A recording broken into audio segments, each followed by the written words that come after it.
right, thank you very much. So the next item on the agenda is the agenda. Do we hear a motion to approve the agenda as proposed? So moved. That is moved by Robin. And there's a second by Connor. All those in favor, please signify by saying aye. Aye. Any opposed? Looks like Jeff might have an audio issue. Any opposed? Nope. All right, then we have that. Next up is public forum. Hi. That's me, I guess. Yes, it is. My name is Jeff Nicholson. I work for Piedmont American Airlines. I'm a member of the Communication Workers of America. My being here is informed by those things, but I'm not speaking on behalf of any of them, just me. I was up here a few months ago. You know, they're canceling your bus in about a month and a half, 2 months. There's not going to be a bus to the airport. My opinion is that you're not a competent part of the what they write in the letter that said we had to come to work during the pandemic. The essential part of our nation's critical transportation infrastructure. You lose the infrastructure if it cuts off at the sidewalk here. And since I've been up here before, I've noticed that if people come into the airport, then they have to get someplace else. It kind of ends here because there's only so many ways to get someplace else. I don't know how many of you saw it the last time it was really busy here and it took an hour and a half to get a rental car. I know you guys know what's going on in the parking lot. Sometimes you can't even use the parking lot. You got to figure something out. You know, put them in the employee parking lot. And I know the employees already feel like they're out of the zone that used to require a shuttle before it was the employee parking lot. And so getting pushed out there is not helping people out much around here. The interconnected transportation system can't end on the air side. You guys need to pay attention to the land side somehow. I would like to participate in somehow doing that. Will you guys get all excited when we get a new destination someplace, even if it's the public charter flying once a week for 3 months? We still go, woohoo, now we're going to Timbuktu or whatever. You can do the same thing out here just by saying, okay, and from the airport, you can get to someplace, or from someplace you can get to the airport. And all the stuff you guys are doing about greenhouse gases and stuff like that, I love that these cars are electric. They don't get that many miles on them. If you could affect what's going on out there, there would be a lot more consistent with what you're trying to do if you're participating in that. It looked like when I was back here a few months ago that they were trying to make a pitch, everybody to say what we need, why we need the buses, and then somebody would hear it and say, okay, and the legislature would give up the money and everything would be fine.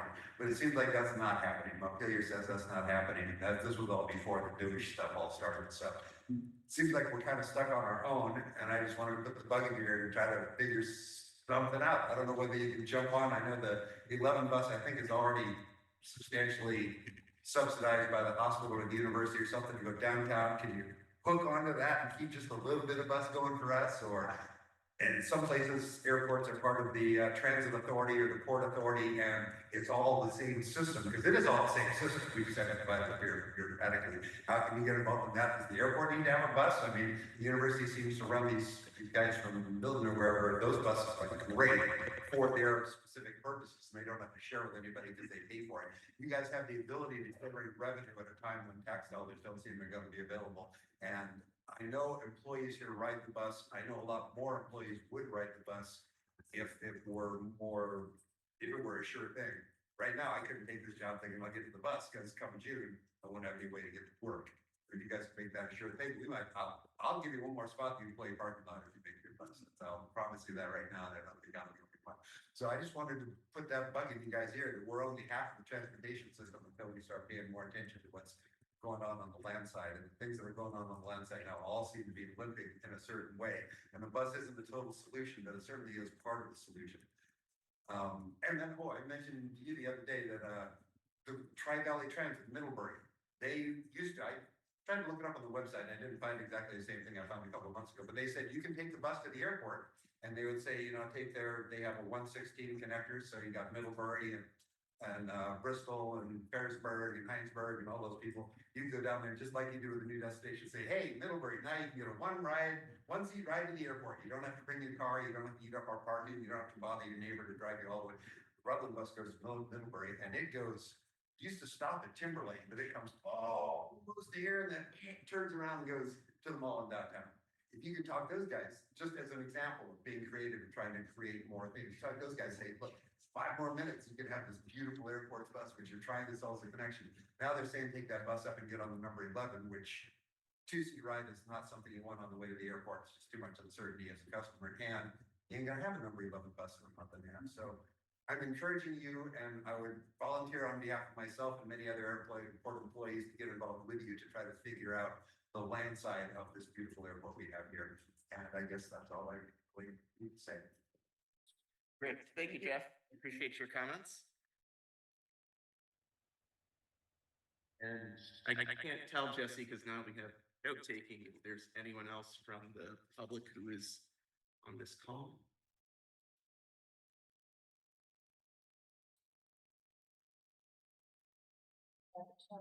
There's no other person on the call, so we will then close down. There's one other person as an attendee, but I don't know if they want to talk. Oh, who is? But is that the note taker?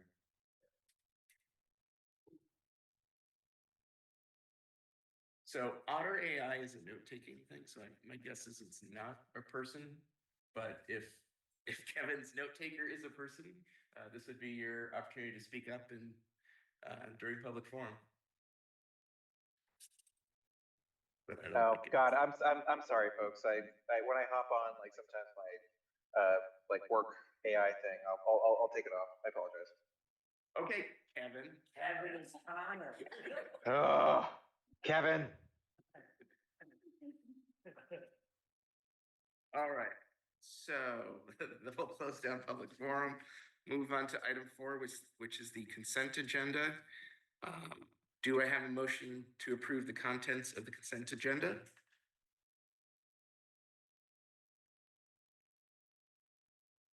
So moved. So moved by Jeff. Is there a second? Tim, are you? Yep. Is there a second? Second. Thank you, Robin. With regard to discussion, Jeff, I understand that you had something that you had raised at the last commission meeting in review of the notes. I should say, in review of the minutes of last commission's meeting, you noted that there was something that was not, you felt was not as discussed during the meeting, which was the allocation of the revenue from the jet fuel tax. Oh, it was you, Jeff. Yeah. Oh, sorry. I thought it was. Sorry, wrong, Jeff. Gotcha. All right. So we wanted to change the minutes to clarify. Yes, if we could just finish. Oh, sorry. Yes. Yes, we will suspend item 4, go back to item 3. If you can just introduce yourself. Yes, Leslie, work for American Airlines. And we just have some issues that we, the people, feel to be addressed. Parking for us, it's less and less every time we come here. There's no parking. We're parking in lot C, which is the furthest. If we're gonna do that and keep getting pushed out, can we get a shuttle? Right? That would be helpful for us. Also, there's passengers that are parking there, and pilots and crew members, and those are spaces that are taken up for us. Food, Kitty Pancake closes at whenever they close, even if we have 3 aircraft on the ground, even if we have 3 aircrafts delayed, they close no matter what. And then the people upstairs are hungry. We don't even have vending machines. Let's see, we have more. There's so many people that want to hang out outside of security, right? But we don't have a place for them to hang out. Like we have a yoga room through security where people can go there. There's delays and stuff, but there's nowhere for them to go right now. So they just stand like right in front of our gates or our counters, right? Because that's the closest to TSA. But then it's just clogging all of this area. So like, I don't know how, or what needs to happen, but that would be helpful to us as well. Parking for sure. We definitely would like some other options other than Skinny Pancake. That would be wonderful. We've been here now 10 years. We've only had Skinny Pancake. And it's not just coming from the people that work here. This is coming from passengers that we see every day for the past 10 years. The garage, walking through the garage, it's dark. And we're asked to walk through the garage right now because of the construction, which is okay, but there's no lighting in the garage, almost getting hit. couple times. I don't wanna die on my way to work. I prefer not to. And just food issue, that's passengers, coming from passengers, food at night when there's nothing happening and seeing pancake closes. That's what I have. Okay, thank you, Leslie. Thank you. Thank you for offering your input. No problem. All right, so we'll jump back to the consent agenda. And so we were going to modify item 9.3 to clarify that the airport was having conversations with the state regarding the allocation of the jet fuel tax. So we can make that modification accordingly. Commissioners, are there any other modifications to the minutes from last month's meeting? All right, hearing none, all those in favor of adopting the consent agenda with the amended minutes, please signify by saying aye. That's an aye for Jeff. Is there a second?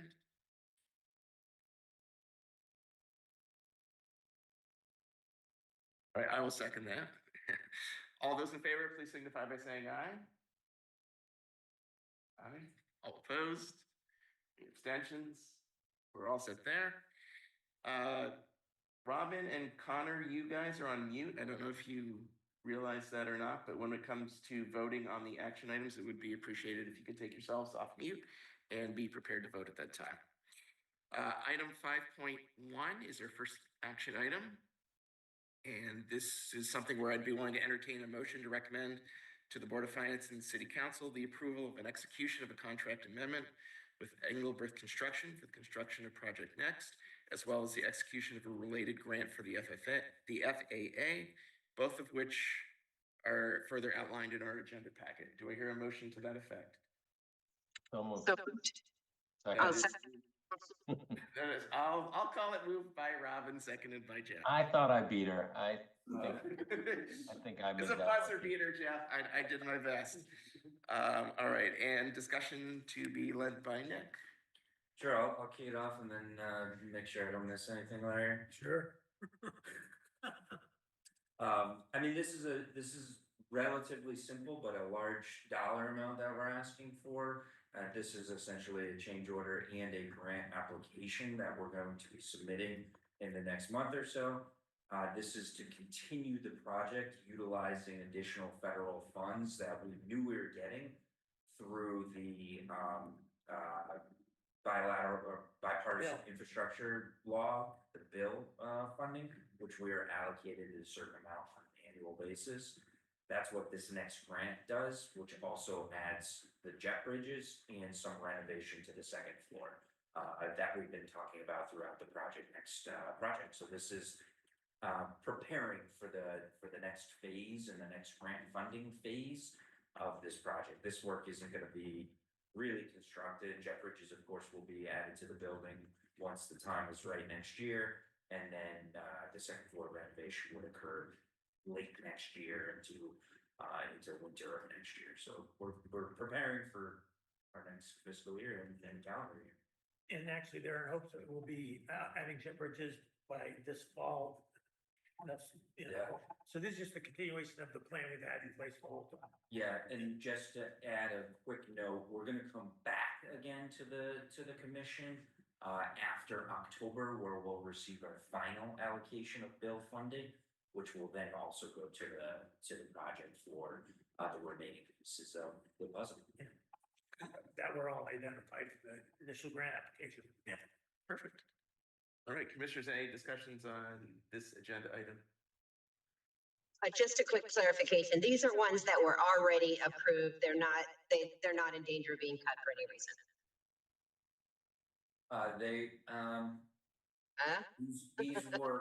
These were appropriated by the federal government. We do not have grants in hand. That's why we're applying for them now.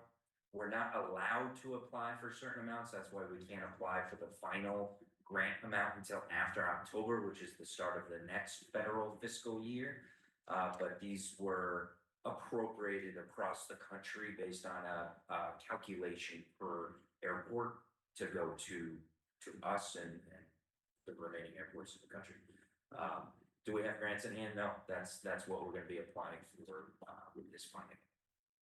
Okay, And so the- the jet bridges that we have is this an upgrade or is this maintenance that might not happen?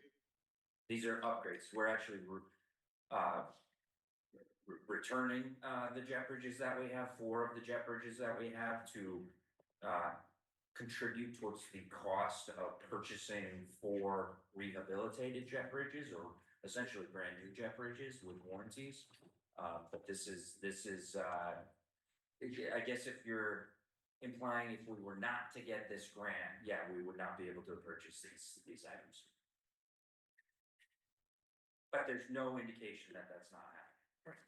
Right, but we couldn't get, I guess, my main concern would be, we couldn't be caught in the middle, as in we returned them, then it cancels and we don't get the new ones, so we're sort of, in purgatory with jet bridges. No, we would have a grant in hand prior to us saying or committing to anything that we're purchasing. No different than any of our other grants. Obviously, there's some preliminary design work associated with these types of things, but we're not spending $5 or $6 million prior to a grant in. Got it, thanks.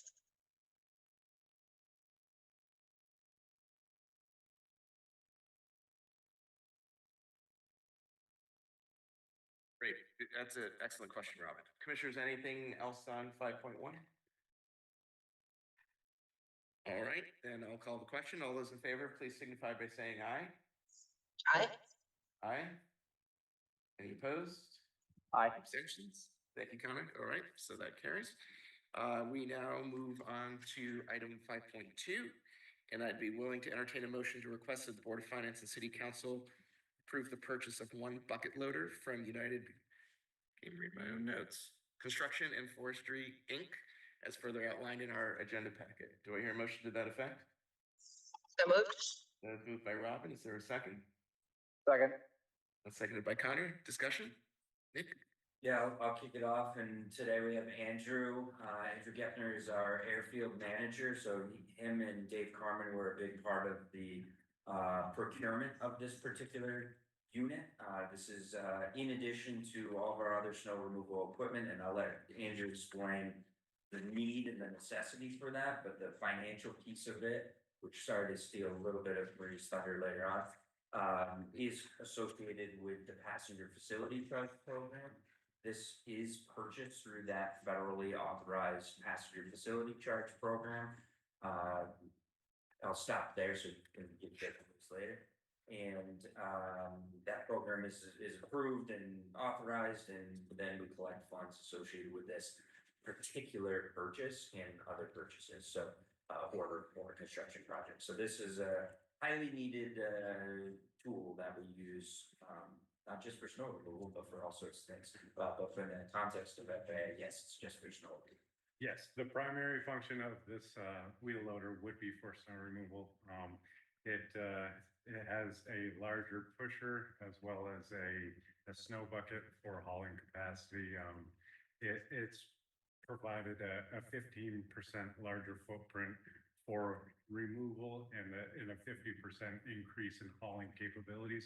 So with that, it also has greater horsepower and is more fuel efficient. So we'll have lessened fuel burn with more power, increased efficiency with the loads removed. And the loader we are currently working with is a 2003. The FAA deemed a 10+ year piece as being end of life.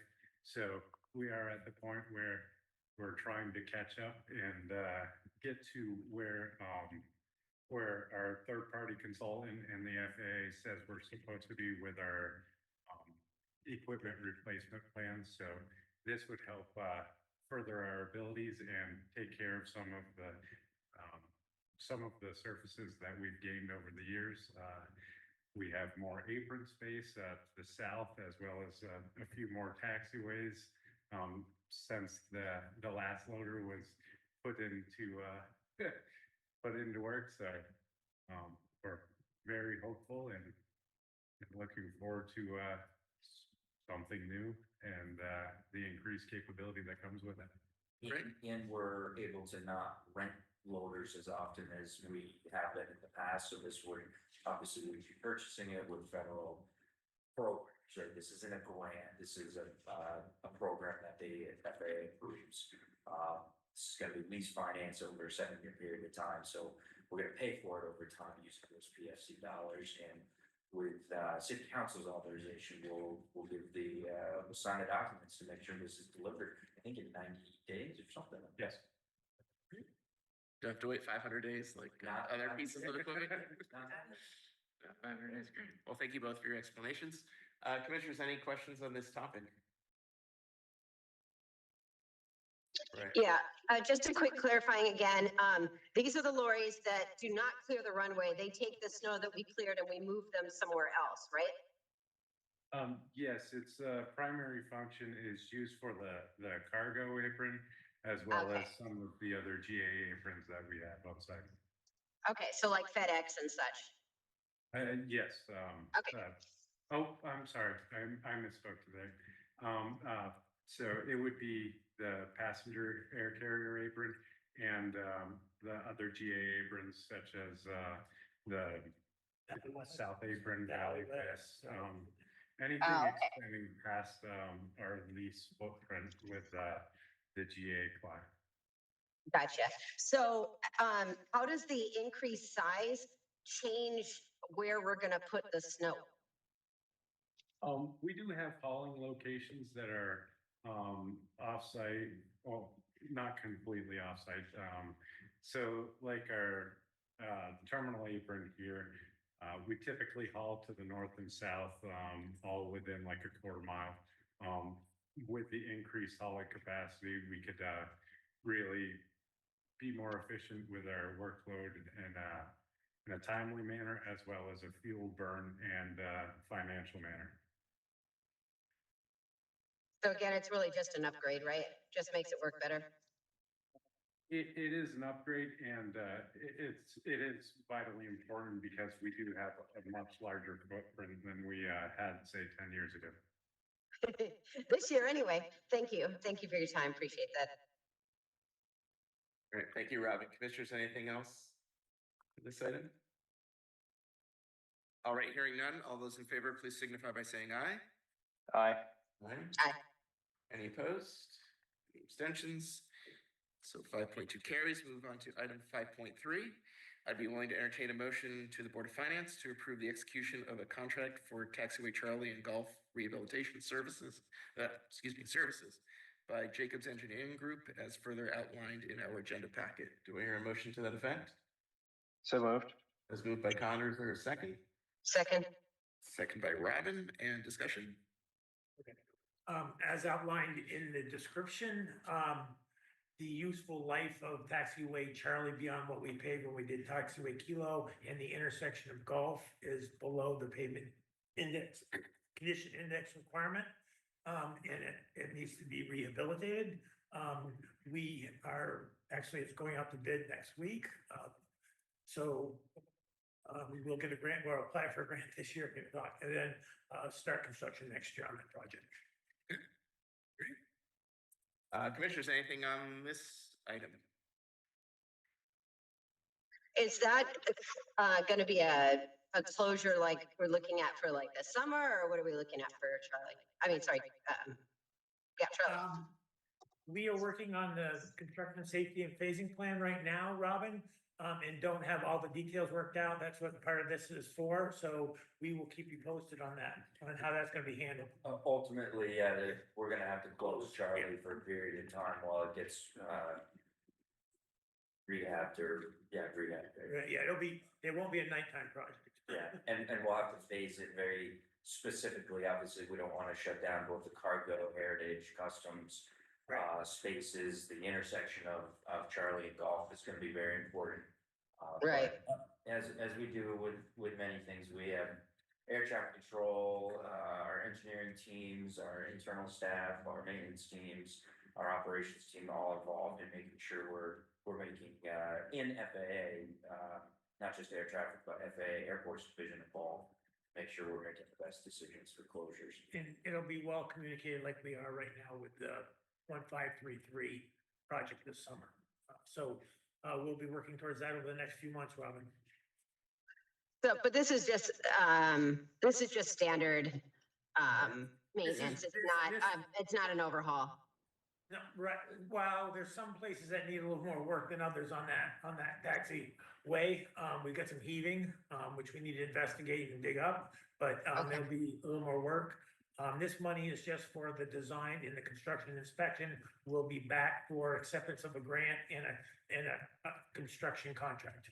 Next, Got it. probably in the next few months, 2 months, so. But this is no different than any of our other taxiway construction projects. This is a big project.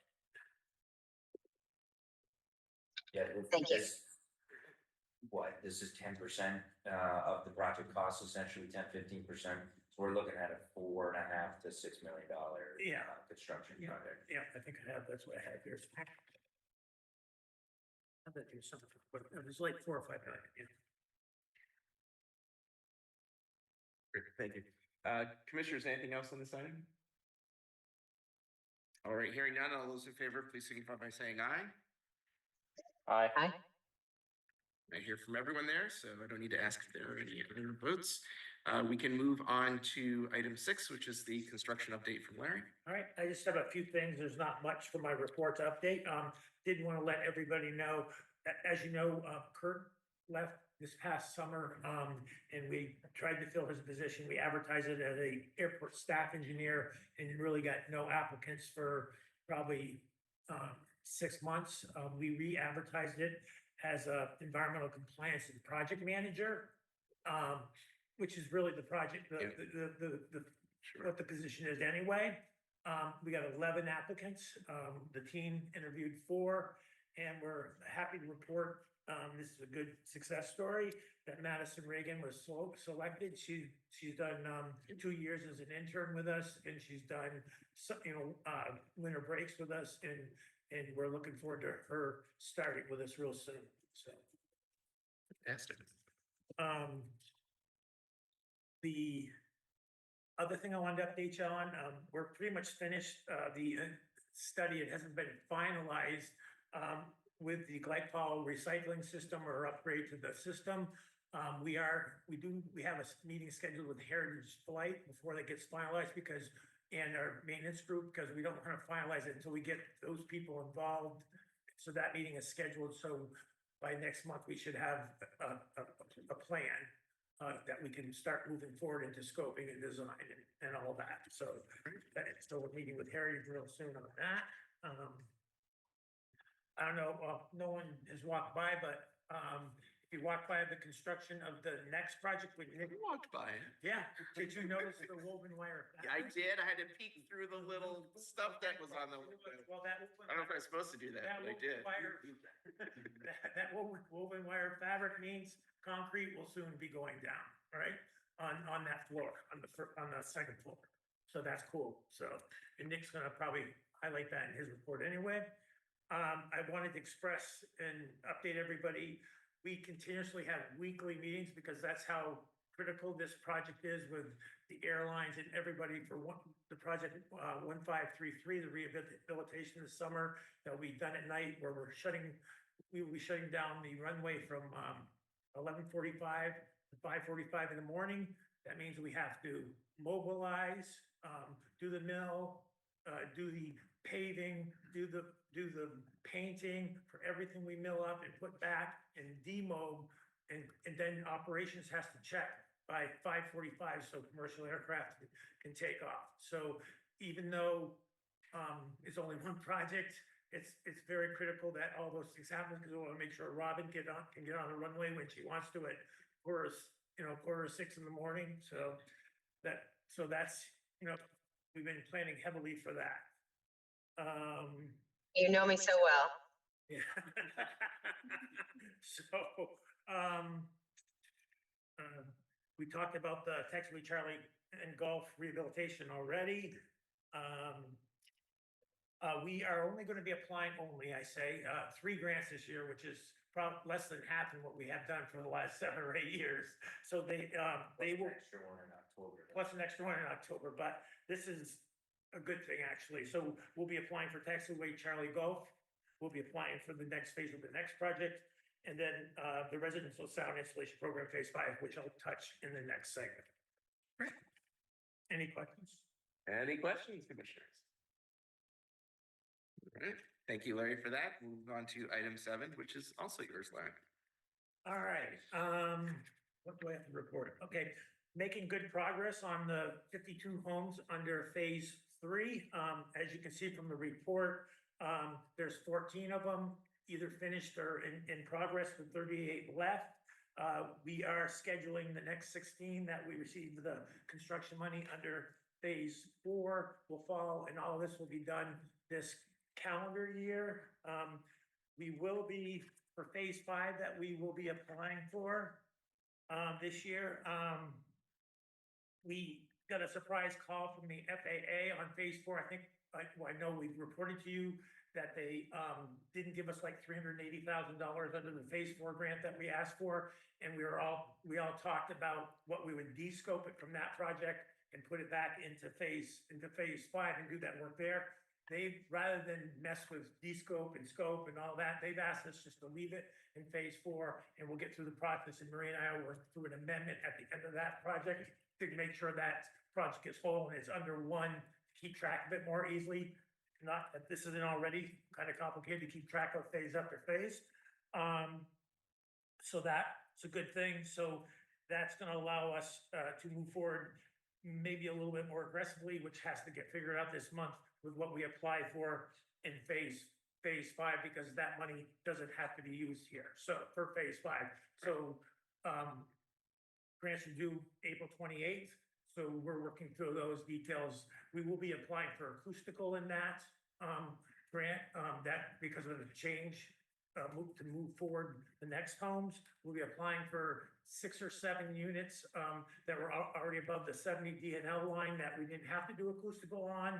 And then we're gonna, because of what the FAA said, we're gonna put more home design, potentially more home design in this grant application to keep the program moving forward. Because if you read through my report, we're about 24 short right now that we have money for a design to move forward. But because of the window issue we had with the manufacturer going up and then going bankrupt, and then the change with the FAA with the acoustical testing hit us, so a little bit. But it's all straightened out, and now we're keep moving forward. So, and the NEM, I know, as you know, it was already completed. And if you looked at any of the local papers, it's been in there 3 times, and that's been accepted by the FAA. So we have a new noise map. Yeah, we have a new noise map. Yeah. That's all I have, unless anybody has any questions. All right, commissioners, anything for Larry? Nope. Right. I just want to talk about that phase 4 thing, because I think I've also got my brain twisted around on this. So they originally came back and said they wanted us to reduce the scope. Right?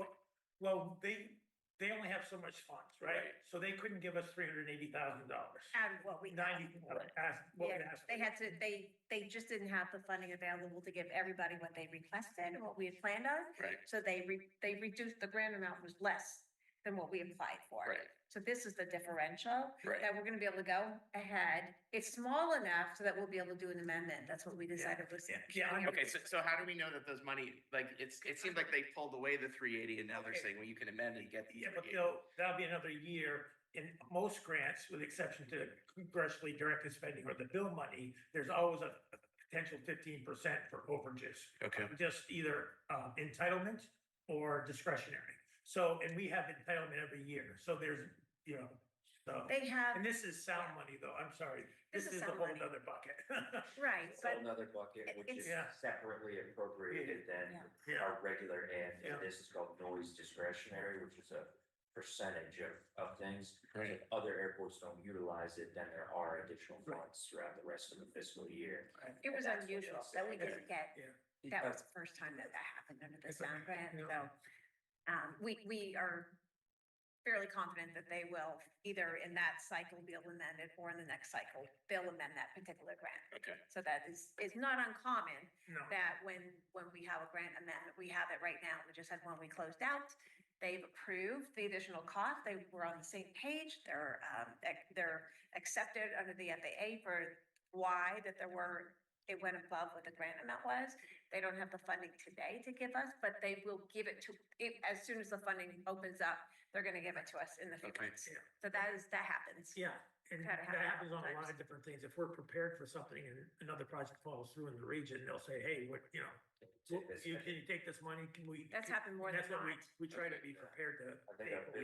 biggest example of that was in 2019, they called September 1st and said, hey, we have an extra $16 million for noise. Do you want it? Yes, we're ready. We applied. We got 16 million. That was under the old noise compatibility program, not for sound insulation, but for acquisition, which is then closed at the. Yeah. No, they're all close, yeah. But yeah, it happens. Okay. More likely towards the end of a fiscal. Sure, But when projects don't get done, there's money left to spend. Yeah. So Okay, thank you. keep moving forward. That's all. Right.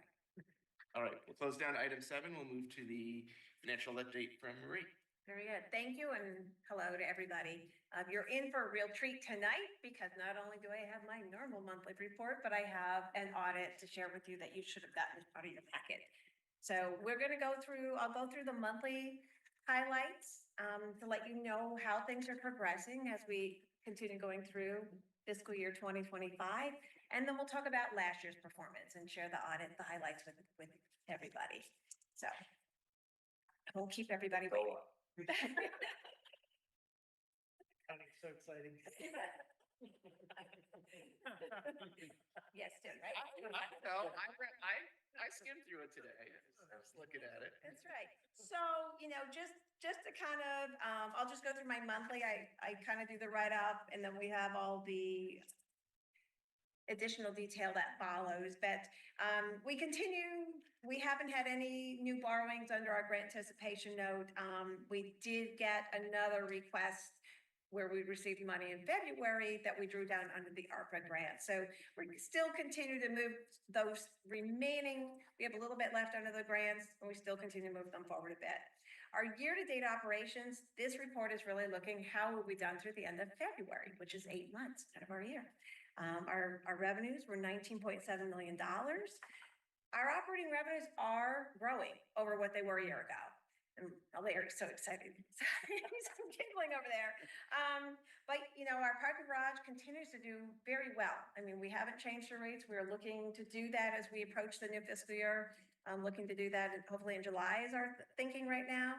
Our landing fees are doing better. We have more planes, bigger planes landing, and so we're seeing the effects of that. And we did raise our landing fee by 10% this year, but the revenues are up more than 10%. So it really is, we've got better volume and we have the 10%. And our PFC revenues are finally projecting they finally have reached the pre-COVID numbers, which is everything else has been above where we were in 2019. So on the revenue recovery, that one has finally crossed the finish line and gone back over 100%. So that's all good news, reflecting of what we see with the emplacements, because the PFCs are an indication of the emplacements themselves. We have expenses through February were $12.8 million. This is also higher than last year. One of the biggest things that we knew coming into this year is that we had reorganized our department and we had added some additional positions, and with additional positions come additional associated benefits. We also, in years past, we had positions that we could have filled but were unfilled. So we have a combination where we still have 2 positions that are not filled right now, one that will be filled later this month. So we are seeing that with the increase, employee benefits are just higher in general per employee. That was just something that happened with the city that would have happened no matter what. Our repair and maintenance are higher than they were last year. Those are the biggest increases. So I just sort of highlight those because those are the biggest chunk that we're seeing coming in higher. Our cash at the end of February was $7.3 million. We did not owe the city any money, and our receivable is going down because we've been getting some larger payments back under the FAA has been doing. They gave us we got quite a few reimbursements in the month of February. We've been closing out some grants. And with those grant closures, once we get the approval letters, we were able to draw down those receivables. So that's going really, really well. And finally, for the month, I mentioned that we had been working with the airline consultations, and we were working with the FAA to put in a new passenger facility charge, PFC charge application. It's application number 9. We were able to, after meeting with the airlines, we have a commentary period, and that is a requirement of 30 days. So once we passed that, we submitted this application to, I misspelled March, sorry about that. We took the FAA on March 19th, and I'm happy to report that they approved it. We got notification on Monday. This is a streamlined process. Many years ago, the PFC application process could take a very long time. It could take 6 months, could take a very long time. There was not necessarily formal rules at how quickly this would move through the FAA. They do have a streamlined process now, and if the projects that you're submitting the application for meet certain specifications, you can go through a 30-day requirement, streamlined requirement. And that's what this was submitted under. It met the requirements for that. But we had ours approved in 11 days. So we are very grateful and appreciative of the work that the team has put in to make this magic come together and have the application be complete. We're very appreciative of our airlines for the support that they have, and supporting not only the majority of the projects a lot of them are just reimbursement on the local share for grants that we've either closed out or had processed or in process now, and then pieces of snow equipment, which will continue to bring forth those approvals. And we'll be paying for that with some lease financing over time. So these are really good. That was a really good thing, and that's going to help us. We're going to be able to draw down on some of our closeout projects for our local share. So that's also. So that's 5 years, right? Yeah, this is going to take us to, I think it takes us to like January 1st of 2030. That date, so that's our authorization date to collect. The airlines will continue to charge $4.50 per plane passenger. And we'll be able to have them continue collecting on that. That usage, if our payments go up, then that we'll put in another application sooner. We do plan to put in on several projects that we know are eligible to use the PFCs on. We'll be coming back to this commission board and coming back and letting folks know what we're going to be putting in a new application. So that's the biggest highlights. Before I go into the audit, I want to ask if anybody has any specific questions with anything financial related. All right, commissioners, anything on the monthly results for Green? Just a quick question about, I'm trying to remember, I'm sure you told me, but the airline charge that we get for landing fees, is that per weight of the aircraft? And I ask obviously because we're getting bigger aircraft, but less of them, or is it passenger seat mile? How do we determine that landing fee? Every airline has an associated, whether it's full or not, regardless of, every airline has a weight that is associated with it. A maximum gross landing weight. And whatever plane so that's every plane, I should say, has an association. With that, when they tell us if they landed so many RJ7s or whatever's been landing here, that is what we take, that maximum weight, we divide it by 1,000, and that is times the landing rate that we use. So we come up the landing rate, when we report, we do track how many tens of thousands of landing weight that we have a month, but we divide it by 1,000 and then we do it. So that's how we do it. Okay, so it's always max gross weight. So even though we have less airplanes, we go up in max gross weight. So it seems like we still might be getting a little bit of a loss there between the airplanes due to the less aircraft coming since the 20% loss of New York. Is that correct? I would say we are not getting a decrease in the quantity of commercial operations. Compared to 2019, there's a slight decrease, but compared to year over year from 2022, 23, 24, and 25 has been almost 1,000 1,000 departure and landing increase year over year. So we're getting more aircraft year over year. Yeah. We're not at the 2019 number, but year Okay. over year. Yeah. Okay.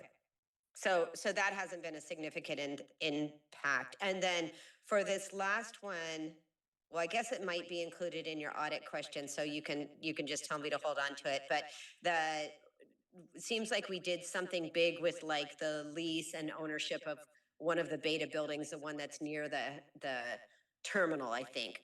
And I'm wondering how that's gonna affect us overall for that whole piece. So I'll answer that question now because, you know, it's on your mind. The lease revenue that we get, we are now only doing a ground lease with Beta on that building. Yeah, So you are right. We're gonna see less building revenue coming from it. But overall, we have actually additional ground lease revenue coming from Beta in regard to like the Valley West apron. So we are slowly and surely, it's maybe a shift, but I think this year we will see less building revenue in general that we have, we'll say, for not within the terminal. So outside of the terminal, we will see a little bit lower. But as far as significant, I think we have other revenues that are going up much more. And so it's not going to be it's not going to be an issue for us. It's just sort of the shifting of how things are going. But we moving also, things different lines. Yeah. Okay, got it. Thank you. That particular deal was negotiated specifically for a net neutral change. So like Marie said, even though our building revenue went down, our ground rent revenue went up, our landing fees then were associated with it, but we also changed the rate at what we charge general aviation, the weight that we charge general aviation from 6,000 down to 2,000 gross landing weight, and parking revenue associated with that. So that deal was a net neutral deal associated with the changing in the line items. Yeah. Gotcha. Okay. Okay. All right. Commissioners, anything else before we move on to the item? All right, so the audit report you have here in front of you, and I always like to take an opportunity to explain the audit. It's something that we fall under the city of Burlington. We use the same auditing firm. They select that for us, and so we had a clean audit report, meaning that we had no findings. And so that is really good. There was nothing that came out of what we do here at the airport that was a notable, that the auditors had any concern with or even noted. So that's always a good thing. Like I always like to start there. So the report, this audit, you know, I think for me, what I like to convey if somebody is looking at the report is I like to point out the management discussion analysis report.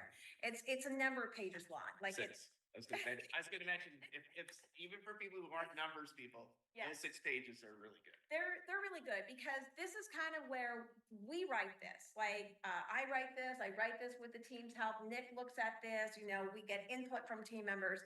This is really where we're telling you what happened over the year.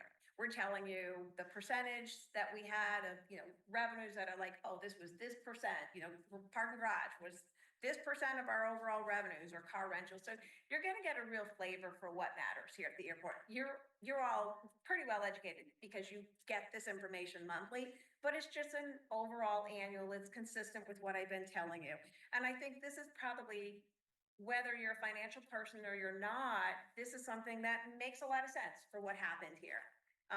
So I always encourage people to take a look at those 6 pages because I think that out of everything in here probably makes the most sense. I like the way we show some of our summary tables that we have. Probably, you know, what's interesting to me is always our revenues and our changes. I'm going to point something out because this looks a little different than what you see monthly in the financial statements.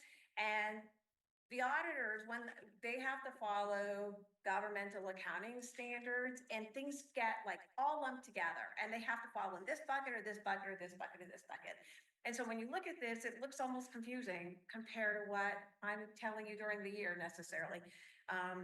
And I was explaining to Nick today, I said, well, you know, our operating expenses on here include some of our grant, any expenses that we're not capitalizing. And this would be like our residential sound improvement. We don't own those houses. We expense those grants. The revenue shows up under capital contributions, but those expenses show up under operating expense. So I pointed out to say, it's gonna look a little different, probably. Well, it's like the net loss. It's like net loss. Of last year, but then you've got like the grant revenue is Yes. next year. That Because goes with these some are of these included expenses. above the line. Right. But we have our biggest capital projects on page 8. You know, these are things that we're capitalizing, and that Larry works so hard in managing all of those projects all year long. You know, we talk about our long-term debt. So at the end of the year, we continue to pay that down. We will make our last principal and bond payment on July 1st, 2030. So we're going to continue to see this go down each and every year, which is a wonderful thing. I pointed out in here that, you know, Moody's they did increase our rating, which was great because that had happened as we were writing this. And then another chart I really like to look at, I like to look at page 9 of the report, which is our historical revenues. It's a wonderful chart because it has by year, and this starts at 2020 through 2024. You really get a perspective. And so sometimes, you know, these are ways that we group them together, and they're going to look a little different than you're seeing all the detail. And this is sort of grouping things in like time. So that's kind of I think that's the best way to describe the report, and I think so that everybody can take time and glance through it when they have a moment and take away things that are important that are going on here at the airport. The last item, the last 2 pages, I think we have the audit report at the very end, and we also have a PFC report. So we are required, because we get those passenger facility charges PFC, we're required to include to have them, they take a look at that while they're here and they audit that while we're here, and we get that report. It gets attached to here, our audit, and we send it along to the FAA. We're required to do that. So we're always in compliance with that. That's sort of the main highlights, but if anybody's has any questions on this, it's a lot of information. It may be looking at things in a way that's new and different from what I report. So I am happy to discuss either today, or if anybody has any specific questions, they can always reach out to me. Thanks, Marie. Commissioners, anything for Marie on the audits? And just to say thanks and congratulations to you and the whole team. I've been part of the commission now for a long time, and the audits and the financial reports didn't always look like they do now. And I know a lot of work goes into this, and I appreciate the thoroughness with our reports at the meetings, and just appreciate everything you all are doing. So thank you. Thank you, Jeff. Robin or Connor, anything on this? No, I guess I just missed, how often do you have to go through these audits? Great answer. We do this every single year, Robin. Oh my God. Yeah, well, we're required to do it. As a city department, the city is required to do an audit. We are a big enough department that we actually get our audit issued separately, and then from the city. So we get a separate audit, our own audit report, and then our audit and numbers get lumped in and grouped into the city audit, which they just issued. I think last week, the city just issued their annual audit. So we're required to do this every year, but I think it's a good process. It keeps us accountable to the public. There's a lot of transparency. There's a lot of review. We have bonds out there. So just being part of municipality, this is always going to be required. And to top it off, we just completed there's a separate audit called the single audit. And I haven't even seen the copy yet, but I'm told that there was no findings from airport. We have the most grants of any of the city departments, so we always get pretty heavily audited in the single audit. That is a specific grant review, and that gets done, and that's due to be completed by the end of March. So that just got done. And this is all for the city, right? You have to turn this into the city of Burlington? Yeah, we turn in the city of Burlington, but we also, when it comes to like our audit, that gets filed. We have filing compliance that we do because of our bond. We have disclosures that get, when the bonds get sold, that we have certain reporting and obligations that we have a requirement. One of them is our audit. We also have annual information that we must update and report on separately. FAA, we have FAA financial disclosures that we have to do. We have, yeah, just like any other business, you know, we have a lot of reporting requirements that we fall under. So, yeah, I spend, you know, a good chunk of my time in prepping for the audit, making sure everything is ticked and tied out and, you know, ready to go. And one thing to supplement the audit and the annual audit, recently the city just posted the annual report on the city website as well, which is not so much the audit. It is not the audit, but it's a report of our annual, not just ours, but other city departments. So that's also available online. And I want to echo what Jeff said, like, congratulations, Marie. Like, we all know that you spent so much time. My favorite part of it is, of course, the MDA, but the last page of the audit, which says no material weaknesses, no significant deficiencies, and no non-compliance statements noted on both the financial and EFCs. It's a huge milestone, and thank you. And I guess I'll close this out by saying this is also part of what I do for a living is helping companies go through audits. And it really is especially one like this is a tremendous amount of work. And usually it's done with the same staff that are just keeping the books all year round. So it's a major time commitment for people who have to do this. So I'm always appreciative of folks who can, even if it's a clean audit, it still takes a lot of time to go through it. So thank you, Marie, and your team for getting this done. And of course, clean audit is always the goal. Yep. And I have just one more question for you, Marie. In the audit, it talks about the money that we got during COVID and the different allocations of that, CARES Act, CERS, et cetera. How long, do we have any money left from that, and how long do we have to use it? That's a great question, and I've been starting to pull some of them off because we've been closing them out. So Yeah. the CARES Act is no longer on the highlights of the write-up that I provide every month because that's fully closed out. We got the money a couple of months ago, the little 10% that was still left. And so all of these, as we're going through and doing this, we are closing out. We've already closed out one of the CRISA grants. So we're going ahead and keeping ahead of those timelines for closure and getting them closed out. But we still have a few that we have money to use. We have a little bit of ARPA money left to use. Okay. So, you know, at this point, I think our plan is, we would have liked to carry maybe a little bit in the next fiscal year, but I think given everything that's going on, we're probably just going to go ahead and close that out. So when you say close it out, does it mean we have to send back any unappropriated funds? Oh, no. We're gonna draw it down. No. So closing out is what we do with every one of these grants come to us, they get issued under the division of the FAA. And so what we do is we can only draw down up to 90% under every. Gotcha. And then we do all the paperwork, and there's forms and other such things that are part of what we do is a closeout. We submit a closeout. When that gets reviewed and approved by the FAA, then we can go ahead and then they send us the final 10%. So that's okay. Well, that's very clarifying. Thank you. Yeah. So that's all a closeout means. It doesn't mean we're giving money back. We, you know, sometimes on a construction grant, it may not cost us the full amount of the grant that was appropriated. That's okay. We get exactly back what we should.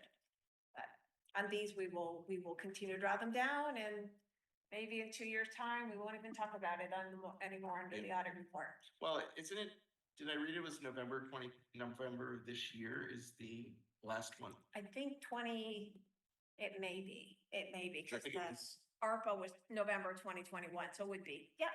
So we're, by the end of this calendar year, it's yeah, the end of the show. we will be done.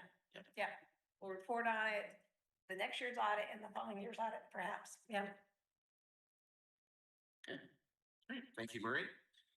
We'll move now to item 9, the director's report from Nick.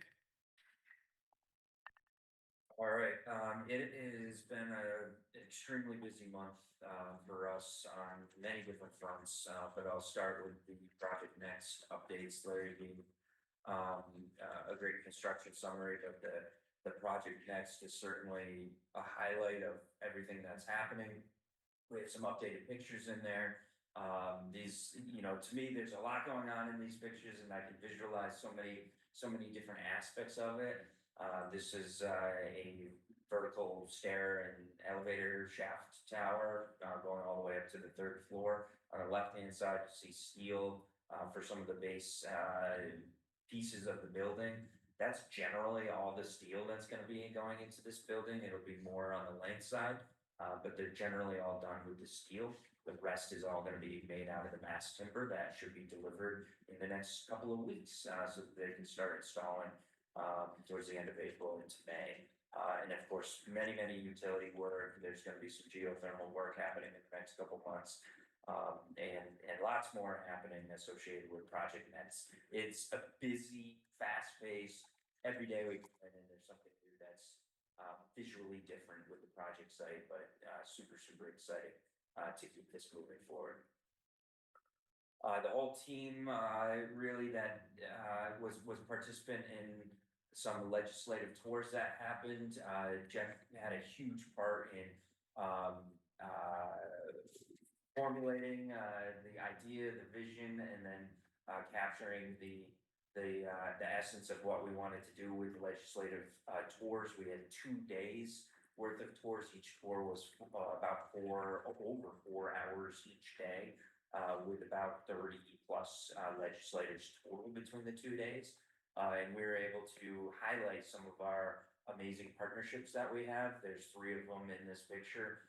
With Heritage Aviation, we talked a lot about Vermont Flight Academy and the Burlington Technical Center, as well as Beta. And we made a stop at the Vermont Air National Guard Fire Department as well, driving a bus throughout the airfield so that legislators, especially those that really have not really, I think all of them have never really seen behind the scenes. Obviously, many, if not all of them, have seen this terminal building, but the real show was highlighting what we contribute to the state of Vermont on a daily basis, and this is it, and it's only grown even further.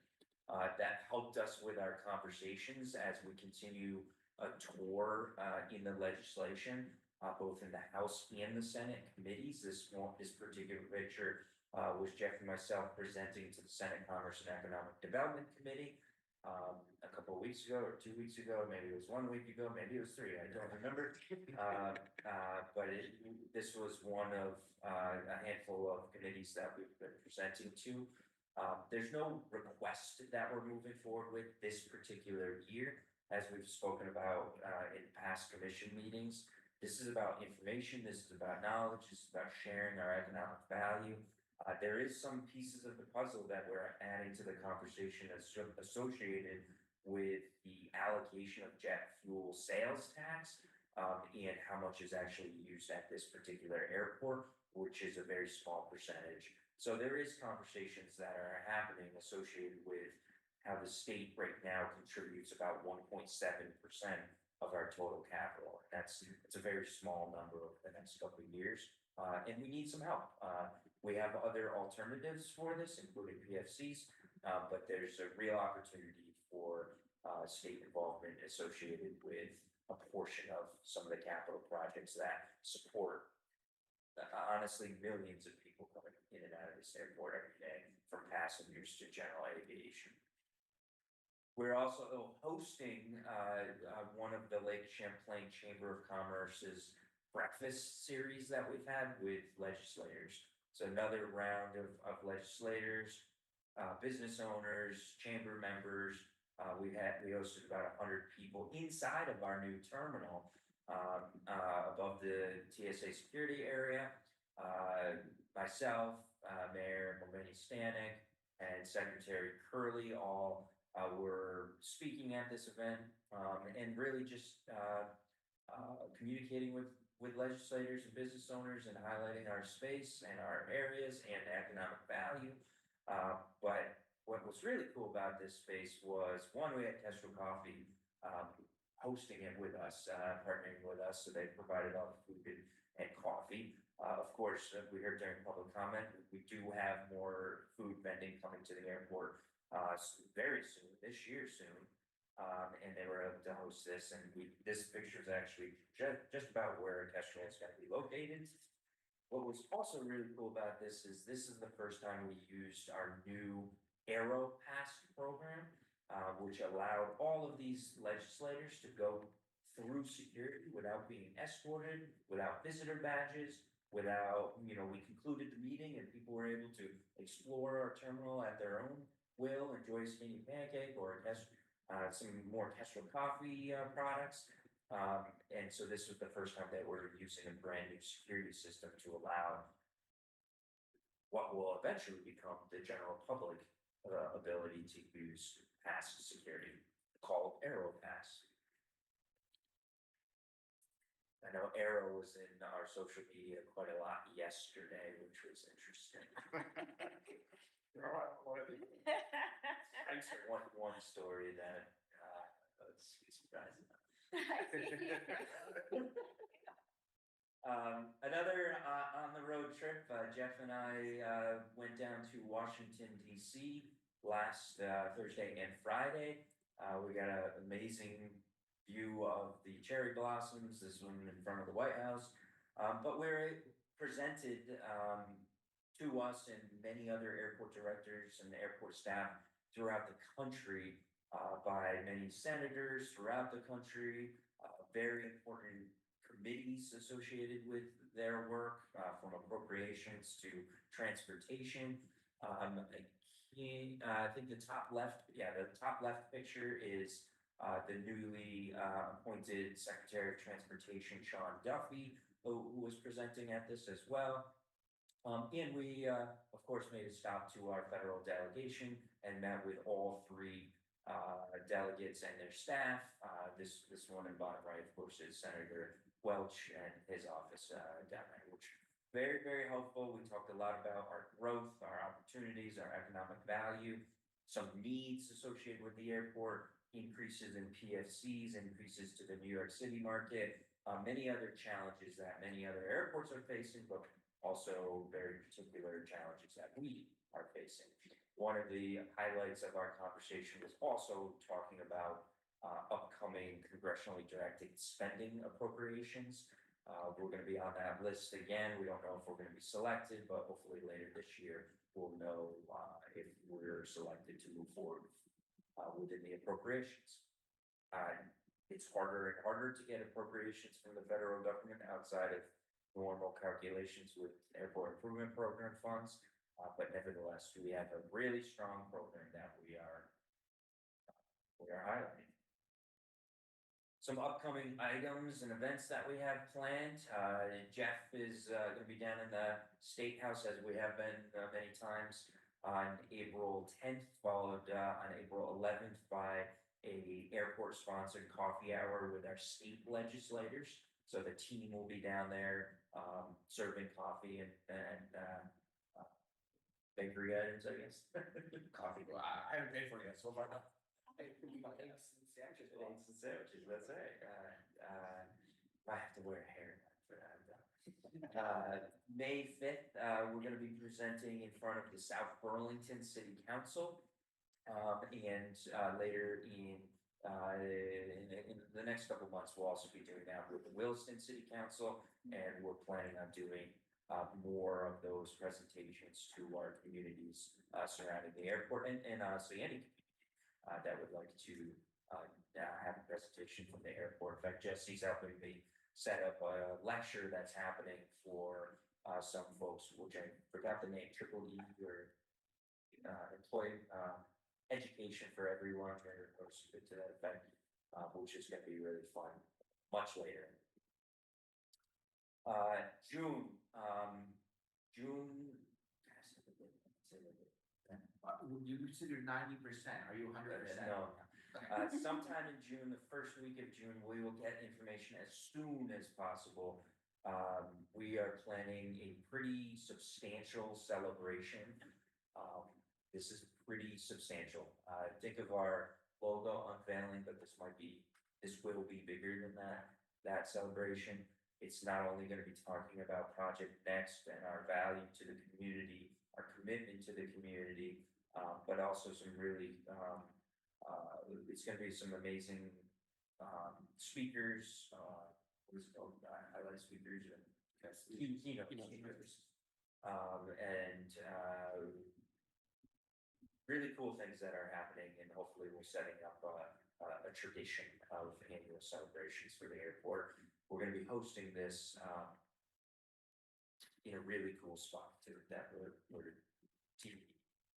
But we'll invite all of the commissioners and make sure you hold that date in June, and we'll let you know what that date is ASAP.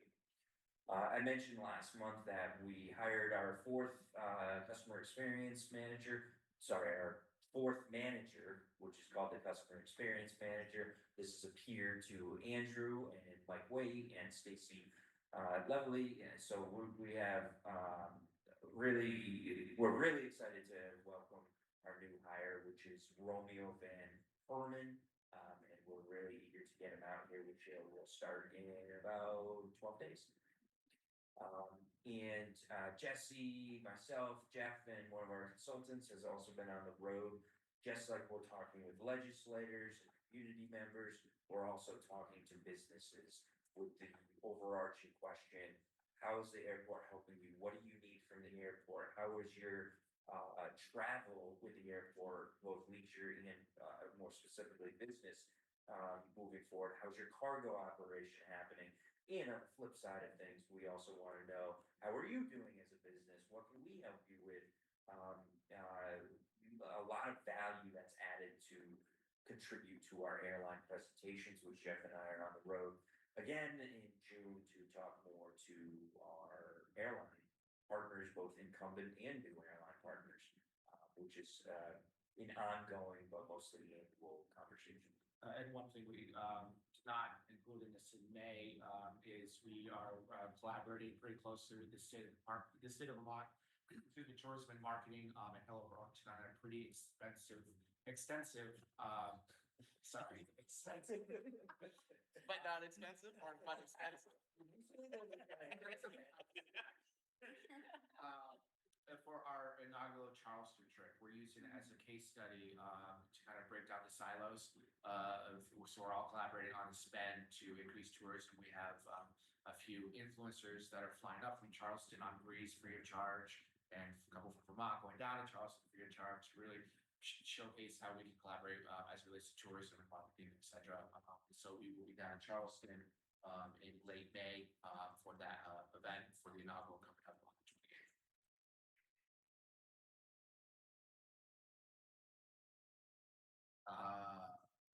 We can do it Friday. Look forward to it. In part of the spirit of trying to bring people into the airport, we were approached by a local hockey influencer. He goes by Swaggy Pete. I'm sure, Larry, you know all about it. But he's a local business owner. He's involved with Elevate 802, which is this hockey arenas programming, and he's known on Instagram for going through various different cool atmospheres like stadiums and doing trick shots and things that I don't know how he does it. But he approached us about sponsoring their new arena, and we said, hey, how about we collaborate and do one of your really cool videos here that will reach millions of followers. And he's all about it. So on Friday, we're filming. We spoke with TSA saying, hey, we're going to have a guy on rollerblades with a hockey stick going through the air. Projectiles going everywhere. Is that cool? Exactly. How do you feel about that? We should know. And they said, you know what? We actually want to work with you on it. So the headquarters TSA, their social media manager is coming in on Friday as well. So we're collaborating on some really cool content for his social media platform, our social media platform, and then TSA is actually going to use it in some national campaigns as it relates to the upcoming NHL postseason that's going to be opening, and it's about their new Real ID program that is coming out. So we've been working very closely with that. I can't take the credit for it. Alex on our team has really taken the bull by the horns with this, and we're super, super excited. He lives in Vermont. He flies out of here all the time, and we'll be met with him, he said, I know X, Y, and Z down there in the, with the airlines and, you know, the skinny pending, the spectral, he knew, so, we're gonna try to make it a real team effort here at the airport on Friday, so, you know, trying to get Nick on rollerblades has been.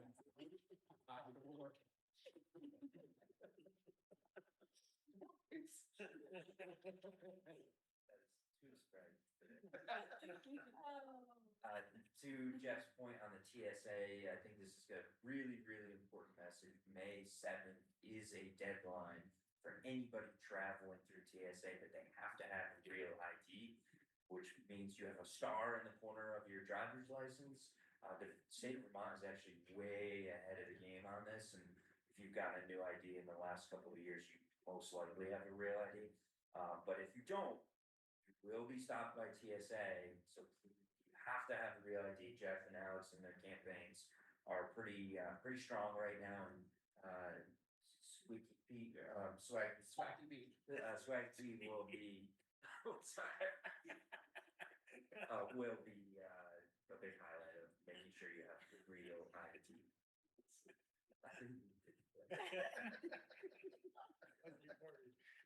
All right, last three slides here. Scheduled seats, still projecting a really great number. Draw your attention to the dashed line there. I can't really see what color it is, but Bluish. the dashed line there is showing our scheduled seat projections for the rest of the calendar year, which again is looking really, really strong. I definitely want to look at the fall schedule, and this will be part of the conversations with the airlines.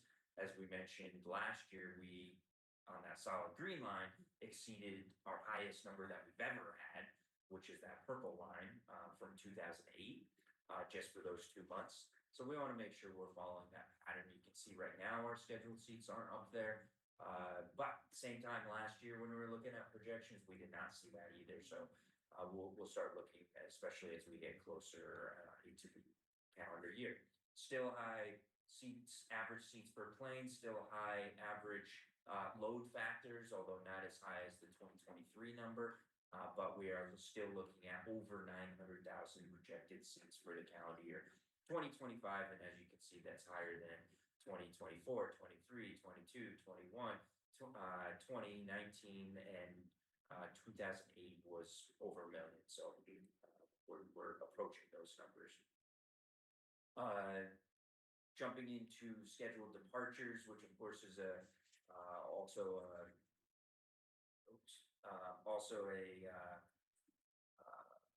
somewhat of a match to scheduled arrivals or quantity of arrivals. This is the numbers that I was getting at earlier with one of Robin's questions, where we have seen pretty significant numbers. Obviously, we don't really look at the 2020 through 2022 numbers because they were really low. By 23, 24, 25, you can see a steady increase in our scheduled departures. These are only air carrier commercial numbers in this chart right here. So we're looking really positive. Certainly not as high as 2019, but 10,000 projection compared to just shy of 12. And then finally, our real and projected passenger statistics. All the solid lines are actual numbers. The dashed line is a projection for the remaining part of the year. You can see both seasonally, and throughout the year, we're looking pretty consistent when you look at where our highlights are. But my favorite part is looking at the total projection for calendar year 2025. We saw that high last year as well. We hit just over 680,000. But our projection for this year, using I believe an 8% load factor on some of these numbers, is about 725,000 passengers. So that is a higher number than 2019. Keep messing that up, but we're again looking at like a very, very strong year that I'm hopeful to hit at least 705,000 passengers. But as you can see, projecting is looking very, very good. Can I ask a question about that chart? Yeah, of course. So curiously, it seems like on the other two charts, for some reason, we go down a little bit in December but it could be just because the chart kind of runs itself out, because then it looks like it's up for most years. In 2024, we go way up for what I would call leaf peeping season, which I would be an expectation, right? End of August, September, October. But Yep. our projection for 2025 would be that that went down for this year. Why would we be projected down for that leaf peeping season that seems to be such a part of our Vermont tourist season? Yeah, I think this is really early in the year to really truly project those numbers. Last year, it looked very consistent. But when we look at our scheduled seats capacity, you also see that decline in Yeah. the September, October. And that last chart, we're simply taking 80% of this number right here. Okay. So 80% occupancy. And that's why you see both the decline in December and the decline in September and October. This was quickly changed though around the April-May timeframe, and that's why we saw that peak in September, October, and December. So most likely, as we continue to to manufacture this chart, that piece is going to come up. That's our hope, and that's what we saw last year, and that's Yeah. what our conversations with the airlines have been so far. Right. And it looks like the other years were also fairly consistent in that time frame. You got it. Every September, we typically saw a decrease. Every October, we've always seen a spike in operations. Same with November, a strong decline. Even though we have some strong days and a week Right. at least in November, it's Yeah. one of our lower months that we have. And then we've always seen a little bit of a spike in December as well. Certainly not as high as the summer months, but a spike month over month. Yeah, it's actually interesting. I wonder if we put in the data for just when the schools are out on winter break and spring break, if it would exactly align with our spikes. Probably. I mean, on a weekly basis, for sure. Like you can see in February that is one of our lowest months that we have. Yet that is one of our busiest time periods for that particular week. But the rest Right. of the month is very low. So it's very low even in the winter. Holiday months, and I wouldn't say very low, but lower compared to other summer months. 50,000 departing passengers a month versus 75,000 on some of our peak summer months. Right. Wow. Yeah, that is significant. And, Yeah.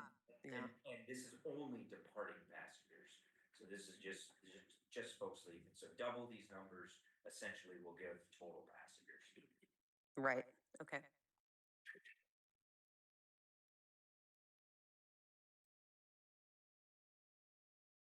All right, commissioners, anything for Nick on his presentation? All right, we will wrap that up. We move into item 10, which is commissioner items. Commissioners, is there any business you'd like to bring up today? I just had one question, some feedback, kind of the same as our American Airlines lady that joined us. I've been coming in several times on those late flights, and it seems like there's at least 3 or 4 flights that are scheduled at that 11 o'clock, 10 o'clock, 11 o'clock, almost midnight hour as the tower closes at midnight. And this is the first time that I've seen a consistent wait for the gate.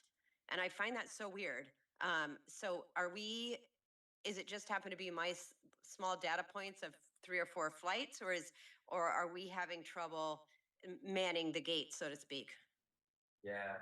No, I think we don't have data, and years ago we used to track delays on our taxiway. Air traffic control used to help us with that. And we're starting that again because we are seeing a trend in some pretty unfortunate delays between the 11:30 and even 1 a.m. arrivals, which is really, nobody wants to do that, right? Especially after a long day of traveling, and then you land and then you're sitting at the gate, even for 15 minutes can feel like a long time. I think that is a unfortunate side effect of limited staffing and availability of one company managing one gate at a time versus all of their flights when they come in, especially on those hours. Generally, all of their flights are coming in within that 2 hour window, which can be a struggle. So do we actually only, I mean, so is literally everything on the ramp under the wing now contracted out? We don't have any of our so-called own people per airline, like we used to have JetBlue ran their own and Delta had their own. I know we had DGS. So is it just one third party? No, and it's been years since we've had any corporate airlines managing underwing operations. Even JetBlue changed to a third-party contractor Yeah. the last couple of years. Right now, we generally have 3 different contractors that are managing. Some managing a couple of airlines, but generally Delta's managing themselves through Unify, and then we have UGE managing United, Sun Country, and Breeze, and then we have Piedmont managing American Airlines. Okay. So Frontier. like, just out of curiosity, how bad does it have to get for like ops to get involved to bring an airplane to the gate? Can ops ever get involved? There's large liability conversations associated with us managing it. We don't have the training. We don't have the we don't have that training to allow that to happen. What we can do is help park aircraft and guide aircraft, but we can't touch the aircraft. Okay, so, or you could inquire as to where the proper people are, not when they're not at the gate that they're supposed to be at. Yeah. Okay. And remember, our contracts are not with these third-party companies. Our Right. contracts are with the corporate airlines. So Right. when Jeff and I or any of us having conversations, whether it's PFCs or airline conversations or contract negotiations, the quality of service is directed towards the airlines that you see painted on the side of the plane, not the third-party companies that manage underwing or even the third-party companies contracted with the regional carriers. It is the quality that we expect that the airlines that is painted that we need that. And they have the same quality standards that we want, they expect as well. So they, when there's limited staffing, they don't like that either. Yeah. And I can tell you that the general managers are doing a fantastic job on trying to get employees, but it's a tough situation for many different reasons. Right. Yeah. Okay. Thank you. Thank you, Robin. Commissioners, anything else in this section? All right, move on to item 11, which is follow-up items. So commissioners, is there anything that you would like airport staff to follow up on as related to anything that came up during this meeting? I guess there was one question I had when, Nick, you were talking about the legislators, and this came up because I just met the new-ish director of the Vermont State Airports. So Yeah. we are not a Vermont State Airport, right? That is No. 100% correct. Okay, but one of the things that came up as we try to save some of the Vermont State Airports is that that we have education on the airport. We have Burlington Tech Center, we have VFA, we have VTSU. And is that being, I know you kind of mentioned VFA, but I didn't know if that was an outlining conversation as we talk to some of these state people and garner their support. Yeah, that's a major part of the conversation. Not just with higher education, but also high school education and technical skills associated with not just pilot shortages, but also mechanics and the shortage there. So it is a major part of the conversation, encouraging that growth and making sure that they are aware for their constituents that there's programs in the state of Vermont that are located right here at this airport and others. So yeah, absolutely. That's a major part of the conversation. Excellent. Thank you. Oh, and Jesse just reminded me that I am meeting with well, he's not. So I'm meeting with the new aviation director for the state of Vermont and Chris, who's the new emergency manager for the state of Vermont, to collaborate a little bit differently on some of the challenges that the state airports have. And some of the conversations that I brought up earlier about some funding opportunities for this airport. And more or less the collaboration that we can meet on both ends, both from a safety perspective as well as from a funding perspective. Oh, I that's also- excellent. Yeah, I found him, well, being from Vermont and living here, I found him to be very, really open to those kind of collaboration and excited to see us come out of our silos again and get together and work for the good of aviation in the state of Vermont. So I'm excited you're meeting with him as well. And that is definitely part of the conversation of collaboration, and we need state airports as much as the state airports need us. It's a mutual ecosystem of aviation in the state. We need relief sometimes from general aviation, and we also need growth in aviation. So there's lots of synergy in that. And Joe, Secretary of Transportation, Joe Flynn, and I have a great relationship, as well as his team. I do sit and actually was just appointed for another 2-year term on the Vermont Aviation Advisory Council, which generally we don't talk about the Burlington International Airport, but rather the state airports and some of the collaboration that we can all discuss associated with some, in my opinion, some challenges that they need to address. And we're happy to share our wealth of knowledge, even just in this room. Yeah, I think it's going to be really important for not only for survival, but safety and making sure we're all presenting on the same page. So, yeah. And he's going to change the content of the meeting, so we're not going to get talked at anymore. It'd be great. And if it's beneficial, I'd be more than happy to send our legislative briefing that we've been giving to the legislators, to our statewide office holders and the congressional delegation. It's pretty much the same thing that all of them have received. So if it's a benefit for the airport commission, I'd be happy to send it along, or maybe it's a quick presentation that Nick and I can walk through at a future meeting, so you can see what we've been talking about. Yeah, that would be great. Excellent. Thank you, Robin. Commissioners, anything else on this item? All right, hearing none, we move to item 12, which is adjournment. Do we have a motion to adjourn? So moved. Second. Oh, sorry.